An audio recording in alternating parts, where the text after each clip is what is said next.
The room went silent the second his words hit the air. Our daughter's graduation party, her name still printed on the banner behind him, and my husband, no, the man who once pretended to be my partner, stood in front of everyone and announced his new life. I didn't flinch. I smiled. Not out of kindness, but because I had been waiting for this moment. "Congratulations on your honesty," I said, my voice calm, steady, cutting. Then I handed him the envelope. He thought it was nothing. He tore it open casually, arrogance still dripping from his shoulders. And then his face collapsed. He started screaming. But let me take you back. When I first met Daniel, he was everything I thought I wanted. Charming, protective, a man who could fill a room with his presence and make me feel like I was the only one who mattered. We built a life, a home, a family. For years I believed in him, in us. But love has blind spots. Mine were wide open. The first crack appeared when he started working late, always late. Then the cologne, expensive, new, and not for me. He stopped looking me in the eyes when I asked simple questions. I told myself I was imagining it. I told myself loyalty still lived in him. But lies always leave a trail. One night, his phone lit up while he showered. A message, "Can't wait to see you tomorrow." I didn't scream. I didn't cry. I simply read, memorized, and set the phone back down. That was the night I stopped being his wife and started being his executioner. I moved carefully. I pulled financial records, searched bank accounts, and traced transfers he thought I would never notice. Hotels, dinners, jewelry, thousands poured into someone else's hands. His girlfriend, a woman who used to sit at my table laughing with our friends. She played the part well, sweet, harmless, invisible enough to think she wouldn't get caught. But I don't attack blindly. I study. I wait. The first step was the lawyer. Quietly, discreetly, I filed every document I needed. Assets, properties, accounts, frozen under my name before he even suspected. The second step was exposure. I gathered photographs, receipts, and messages, stitching them together like a masterpiece of betrayal.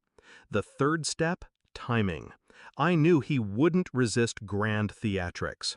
Daniel always wanted an audience. He wanted to humiliate me, make himself the tragic hero of his own story. So I gave him the stage.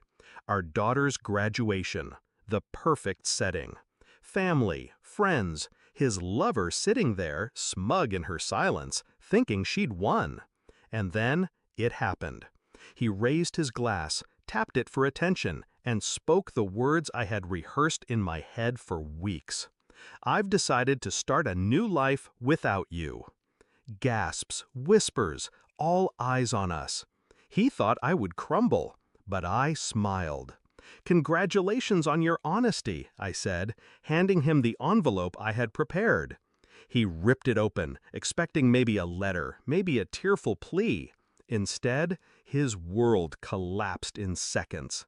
Inside was a copy of the divorce papers, signed, sealed, filed. But that wasn't what made him scream. What made him howl in front of everyone were the attached documents. Proof of his affair. Bank statements, photos. The prenup he forgot existed. The one that left him with nothing the moment he cheated. Every friend, every family member, even his precious girlfriend sitting there with her painted smile, saw the truth in black and white. He tried to speak, to deny, but the evidence screamed louder than he ever could.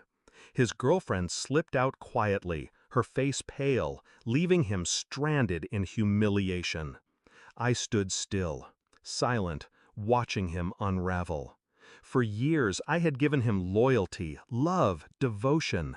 Tonight I gave him justice.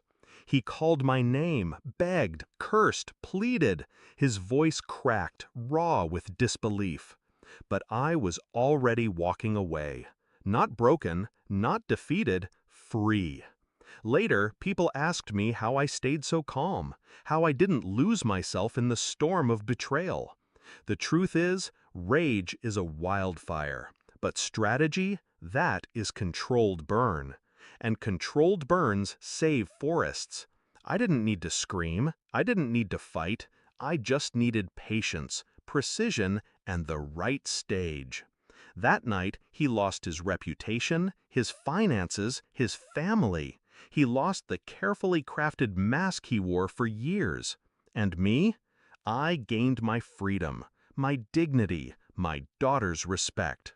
Sometimes revenge isn't about destroying someone. It's about handing them the mirror they've avoided all their lives and letting them choke on their own reflection. So when he screamed in that crowded room, it wasn't my voice haunting him, it was his own, and I will never forget the sound.